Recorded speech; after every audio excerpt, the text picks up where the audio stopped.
بسم اللہ الرحمن الرحیم۔ گھر میں چھوٹی موٹی باتیں تو ہوتی رہتی ہیں۔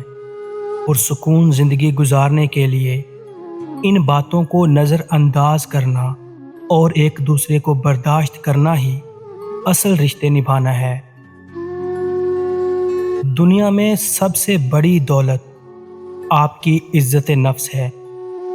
اس کو کھو کر قارون کا خزانہ بھی مل رہا ہو تو وہ گھاٹے کا سودا ہے۔ ہم لوگ بھی عجیب ہیں، مرے ہوئے انسان کو کندھا دینا ثواب تو سمجھتے ہیں، مگر کسی زندہ انسان کو سہارا دینے سے کتراتے ہیں۔ کسی کا سکون اور چین چھین کر عبادتوں سے کفارہ نہیں ادا کیا جا سکتا۔ ایک پینسل بن کر کسی کی خوشیاں نہیں لکھ سکتے تو کوشش کریں کہ ایک اچھا ربڑ بن جاؤ تاکہ کسی کا غم تو مٹا سکو۔ لوگ ہمارے اندر ہمارا دکھ نہیں تلاش کرتے، ان کو بس اس تماشے کی کھوج ہوتی ہے جو ہمارے ساتھ ہوا ہو۔ کتنی دلچسپ بات ہے نا کہ سمندروں کا مالک ایک آنسو پسند کرتا ہے۔ احترام اور محبت کے رشتوں کو سمجھنے کے لیے زبان سے کہیں زیادہ احساس کی ضرورت ہوتی ہے۔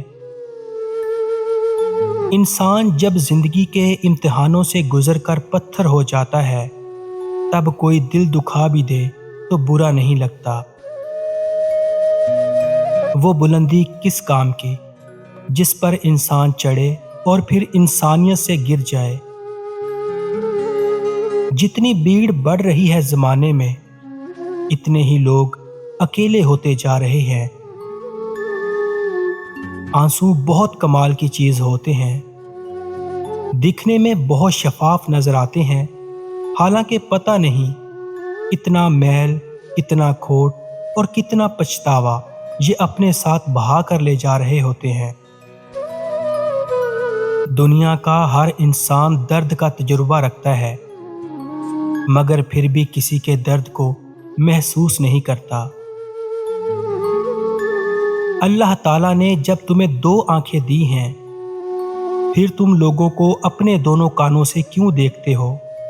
جو تم اپنی آنکھوں سے دیکھتے ہو اس کے مطابق لوگوں سے برتاؤ کرو، نہ کہ سنی سنائی باتوں پر یقین کر کے۔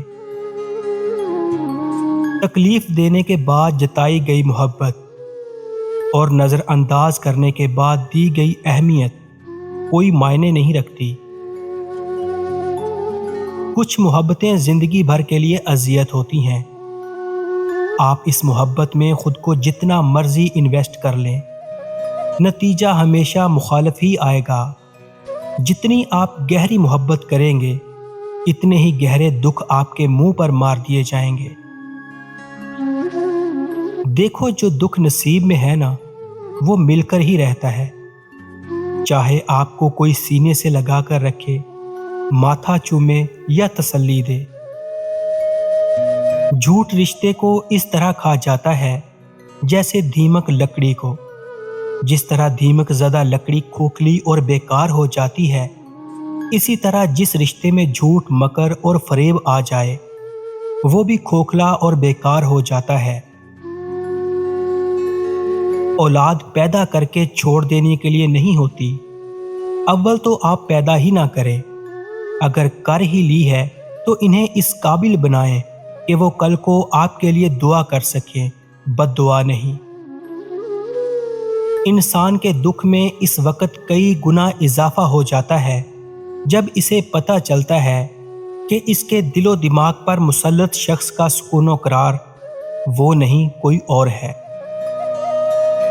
زندگی میں کوشش کریں کہ خود کو کسی ایسے انسان پہ انویسٹ نہ کریں جو آپ کو مایوسیوں کے سوا کچھ نہ دے سکے۔ سلیقہ سادگی سب آزما کر یہ سمجھ آیا، بہت نقصان ہوتا ہے ادب سے پیش آنے کا۔